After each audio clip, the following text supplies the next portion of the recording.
ഇതൊക്കെയാണ് ഈ മതനേതാക്കൾക്ക് പറ്റിയ അപകടം. സ്വാർത്ഥ താല്പര്യങ്ങൾക്ക് ദൈവത്തെ മറയാക്കുന്നു. നമ്മുടെ നേതാക്കന്മാർക്കും നമുക്കും വിശ്വാസികൾക്കും ഒക്കെ സംഭവിക്കുന്നുണ്ട്.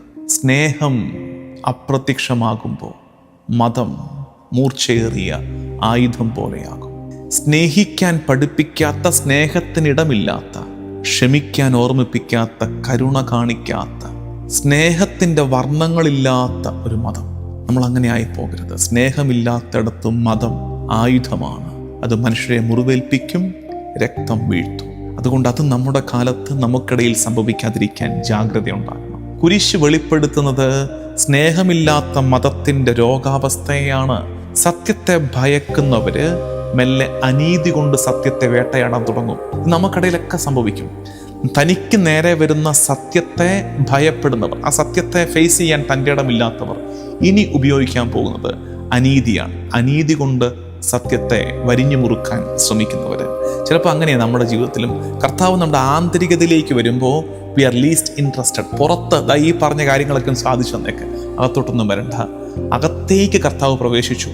വിശ്വാസത്തിൻ്റെ അകത്തളങ്ങളിലേക്ക് കർത്താവ് പ്രവേശിക്കാൻ ശ്രമിച്ചപ്പോൾ, പ്രബോധനങ്ങൾ കൊണ്ട് അതിൻ്റെ അകത്തളങ്ങളെ വിശുദ്ധീകരിക്കാൻ ശ്രമിച്ചപ്പോൾ they were offended. അവർ കർത്താവിനെതിരെ ഗൂഢാലോചന നടത്തുകയാണ്. അസൂയയുടെ ഭ്രാന്ത്, അസൂയ ഭ്രാന്തായിട്ട് മാറുന്നു. നമുക്കിടയിലും ഉണ്ട്. വെറുതെ അനാവശ്യമായ അസൂയയ്ക്ക് വളമിട്ട് കൊടുക്കരുത്. മറ്റുള്ളവരുടെ ഒരു അസൂയ അകത്ത് കൊണ്ടുവരരുത്.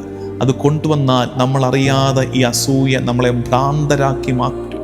അവര് നിയമം വായിച്ചിട്ടുണ്ട്, പക്ഷെ നിയമദാതാവിനെ തിരിച്ചറിയാൻ അവർ കഴിയാതെ പോയി. ചിലപ്പോൾ അങ്ങനെയായി പോകും. വിശ്വാസം കേവലം നിയമപുസ്തകം മാത്രമായി ചുരുങ്ങിപ്പോകരുത്. നിയമപുസ്തകത്തിനപ്പുറത്ത് നിയമദാതാവായ ദൈവത്തെ കാണാൻ, കർത്താവിനെ കാണാൻ നമുക്ക് കഴിഞ്ഞില്ലെങ്കിൽ ഇത് കേവലം ചട്ടക്കൂടും ചിട്ടവട്ടവും മാത്രമായി വിശ്വാസവും മതവുമൊക്കെ മാറിപ്പോകും. ഇതിനെ കേവലം ഒരു രാഷ്ട്രീയ കഥയായി ഈശോയുടെ പീഡാനുഭവത്തെ ചുരുക്കി കളഞ്ഞേക്കരുതെന്ന് അങ്ങനെ വ്യാഖ്യാനിക്കുന്നവരുണ്ട്. അങ്ങനെ വ്യാഖ്യാനിക്കുന്നവർക്ക് Isho he was just a social reformer. അവനൊരു സാമൂഹിക പരിഷ്കർത്താവ്, ഒരു വിപ്ലവകാരി മാത്രമായിട്ടേ കർത്താവിനെ മനസ്സിലാക്കാൻ പറ്റൂ. This is a spiritual war. This all about salvation, all about redemption. അതുകൊണ്ട് ഇത് ആത്മീയ അന്ധതയുടെ വിഷയമാണ്. അപ്പുറത്ത് കർത്താവ് നമുക്ക് വാങ്ങിത്തരുന്നത് രാഷ്ട്രീയ സ്വാതന്ത്ര്യമല്ല, പാപത്തിൻ്റെയും മരണത്തിൻ്റെയും ബന്ധനങ്ങളെ തകർക്കുന്ന രക്ഷയുടെ അനുഭവമാണ് കർത്താവ് തരുന്നതെന്ന്.